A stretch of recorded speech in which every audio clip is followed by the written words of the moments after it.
Hey there, welcome to Coffee Break Plans. Today's topic, as promised, is about overconsumption, overcommitment, and overwhelm. I did say that I was going to do this to follow up on my planner personality video, so here it is. Now, the year is well underway. I know that both you and I are looking at some of the things we've committed to this year and all the supplies that we bought in order to do them, and we're now thinking, what the heck have I got myself into?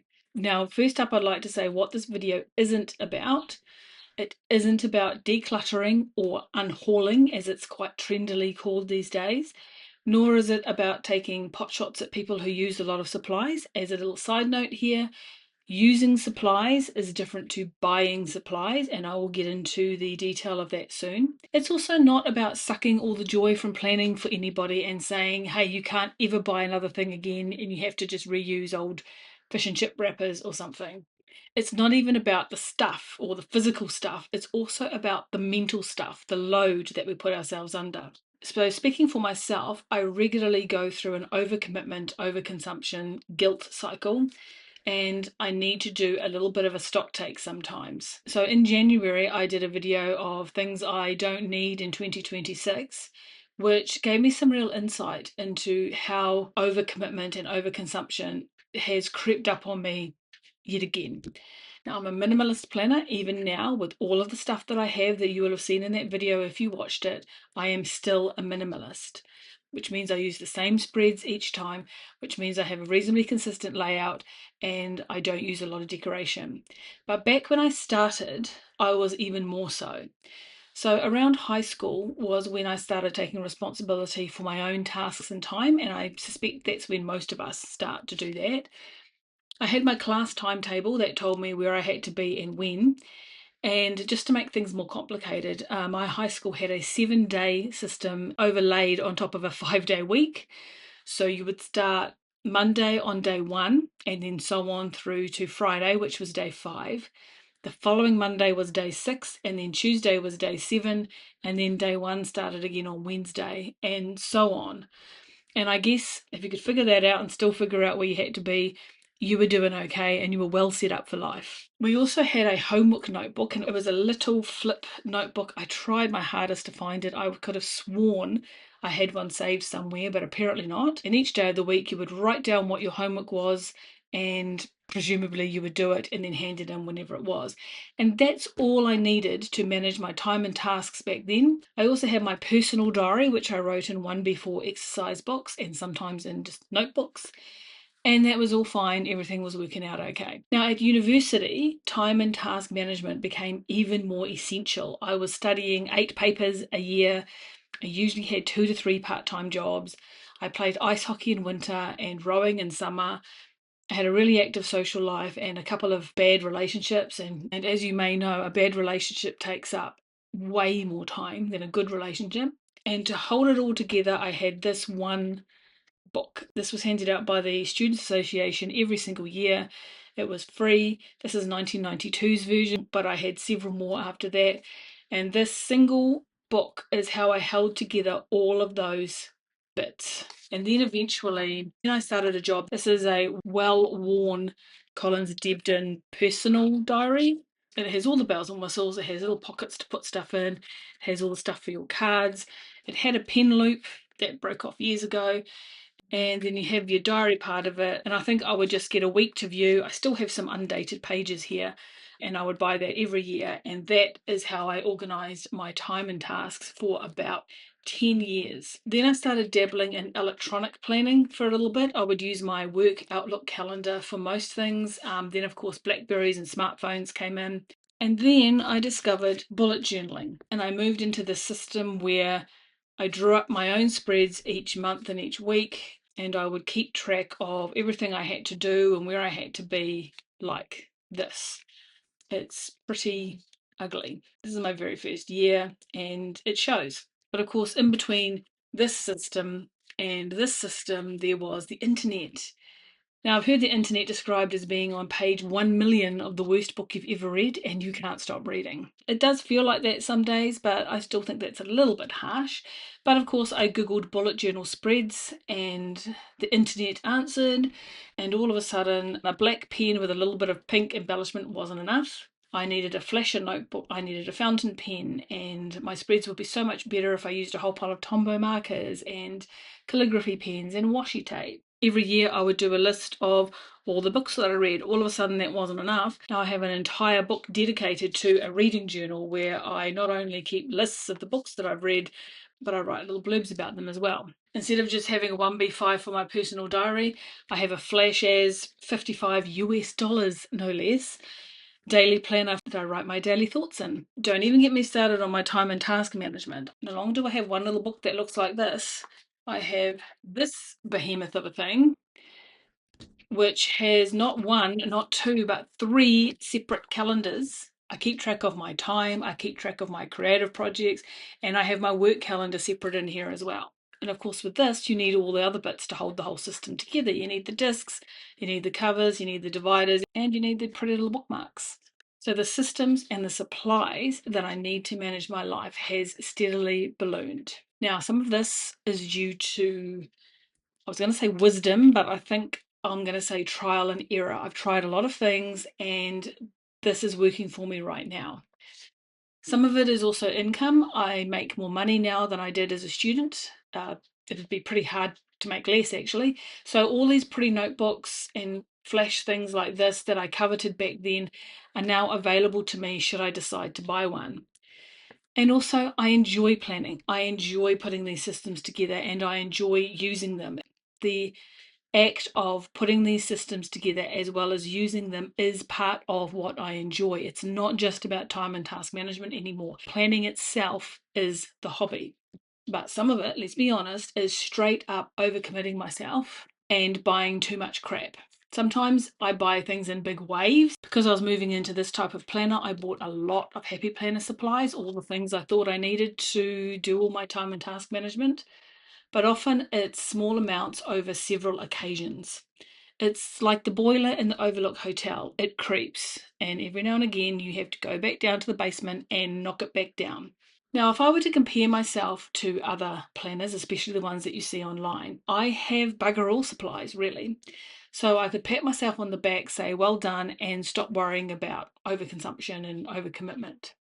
But relative comparisons don't help. If I were an artist and I had an entire studio filled with supplies, different canvases, different types of paper, a whole pile of pencils, paints, you name it, and that made me really happy and I was trying a whole pile of things out, it wouldn't matter in the slightest that I had 10 times more stuff than anyone else. What matters is what do I have versus what do I need and how does it make me feel? Overconsumption is a ratio. What do I use versus what do I buy? Same thing with overcommitment. What do I intend to do versus what am I really doing?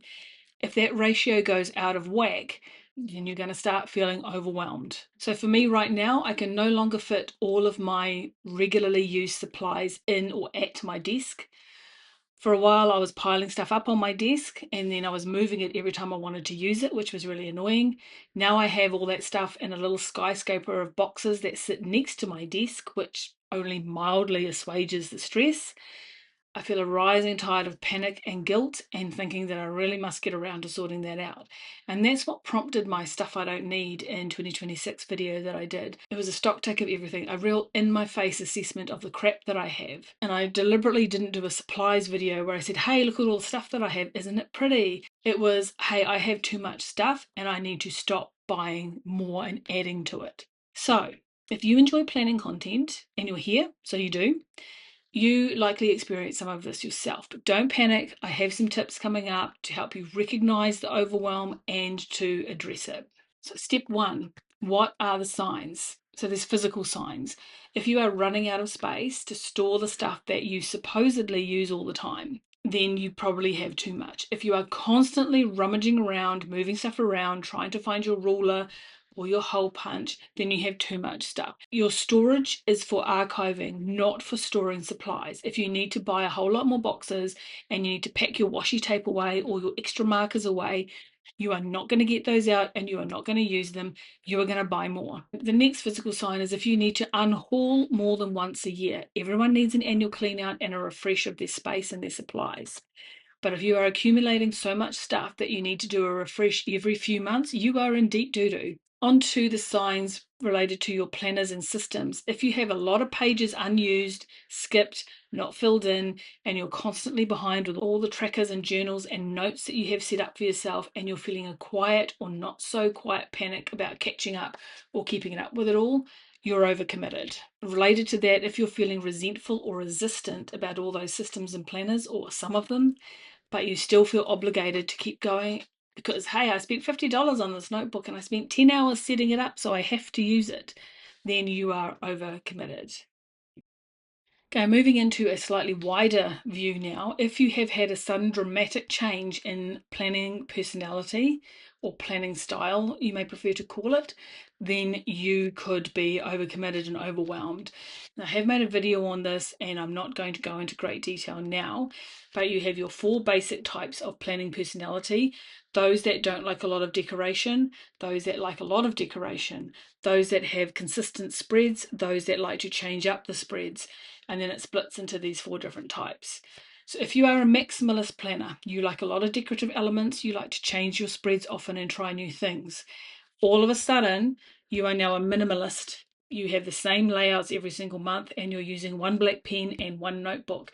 That is a profound shift in your planner personality. Likewise, if you go, let's say, the other way, if you are a minimalist, you just use 3 layouts every single month, and all of a sudden, you have 10 different layouts every month, you have a whole pile of stickers on them, you've got a whole pile of colors into them. That is a profound shift. If that can be attributed to other factors, say for example you've changed your job or suddenly you've fallen ill, then that's explainable. But if it's not explainable, take a look at what you might have changed. If you're a maximalist but now all of a sudden you just can't be bothered and you're just a minimalist and there's no good reason, you may be doing too much.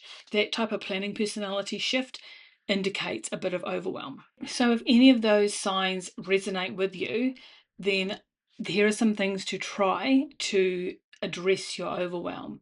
And I'm talking about starting from this point on. You don't have to do a big reset, you don't have to do any decluttering. Start from now. So keep all your stuff, just steadily work through it. First of all, anything that you're not keeping up with or you're resenting, stop now. Or if you feel like you really want another crack at it, give yourself a set date to continue doing it. So maybe the end of the quarter or the end of June, so mid-year. Give it a little bit of extra time, and then if you are still not doing it, then that's enough. My example of this is my time tracking. I'm doing daily time tracking right now in my daily journal, and you can see how exciting it is. Not at all. So I have a mild feeling of resentment. Why am I spending time doing this when it's not telling me anything and I'm probably not going to use it? I'm going to give this until maybe the end of April, and then if I'm not enjoying it or finding any value in it, I'm going to stop doing it.